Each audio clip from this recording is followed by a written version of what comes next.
Hello guys, welcome back to Epitaga's Dumbbox and this is Akshay Daga. In this video we will talk about the connection or interface to outside world using R programming. Okay, so till now we have already seen various data types like matrices, vectors, list and data frames, then how to read CSV file like that. But when it comes to importing data, CSV file is not the only option. You can read data from CSV file or some another file formats like some compressed file formats and web URL as well. So there are different functions available to read data from file, CSV file, then some compressed file, that is gzip file. For that the function is gz file. Then there is one function like bz file for bzip compressed files, and there is one function known as URL for web pages, reading web pages. Okay, when we say that there is function, then there are some parameters which we need to pass to access those function, right? Here what is the flow we follow? First of all, using this function we create a connection object.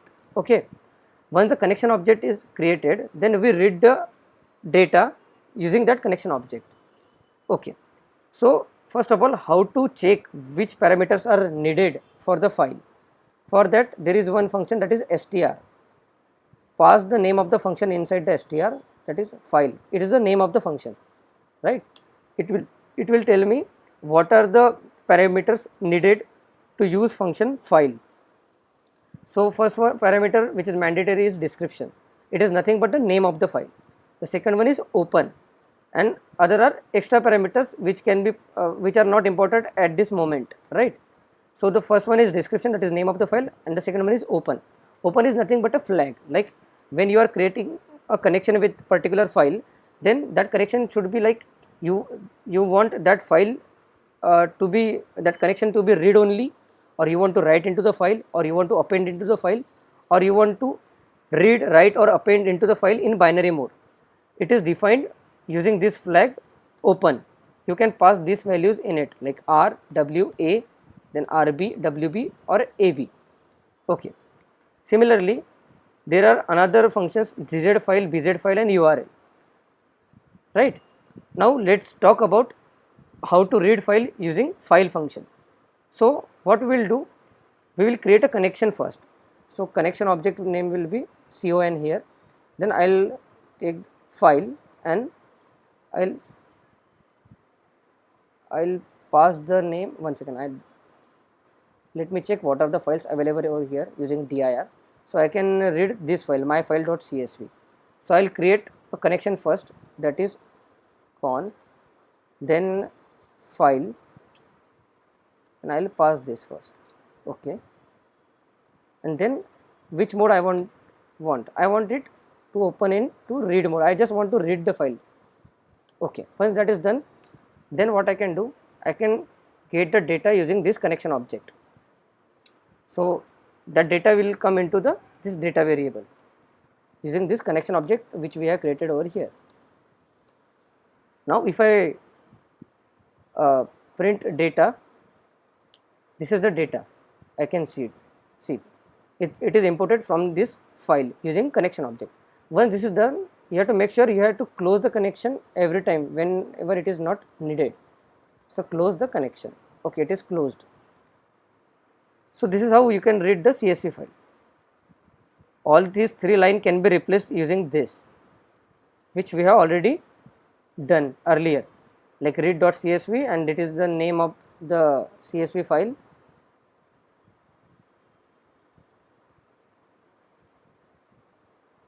Okay, and again the data is loaded. For CSV it is easy, so we always prefer to read the data like this instead of going like this.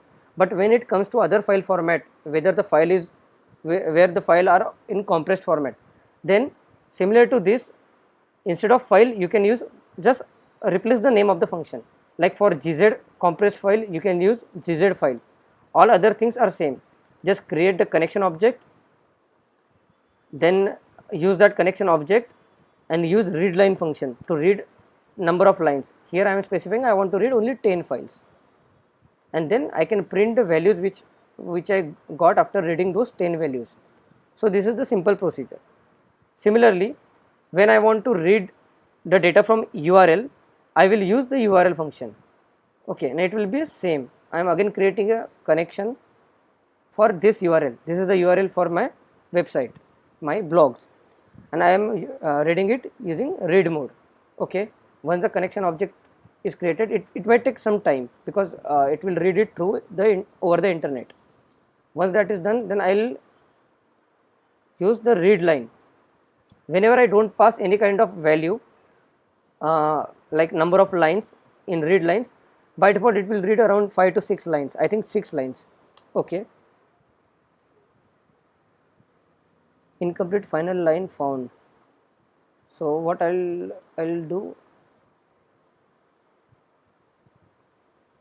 okay, now there might be some issue uh, with the internet, or warning in read line con incomplete final line found, maybe some issue. Let's see what data I got in X. Okay, so I didn't get any data. I'll try to read another thing.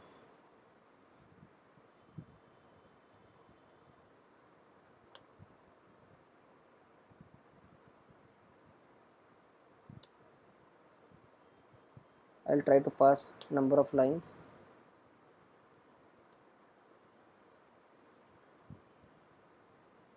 Okay, let's try some another website.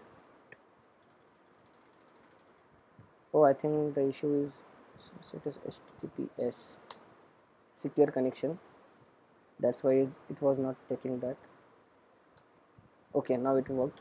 Okay, so the issue was here, while giving the URL, I should pass the HTTP. HTTPS means secure connection. For that we might have another function. So let's do it once again. I am creating a connection object. Okay, then I'll read, let's say 10 lines.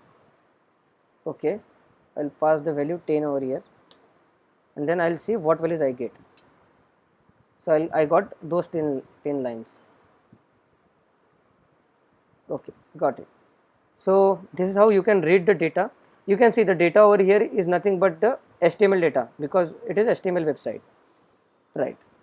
You can print the value of, like, head of X will give you 6 lines. Okay, so that's it, guys. This is how you can read data from URL, some compressed file format, and through file using a connection object.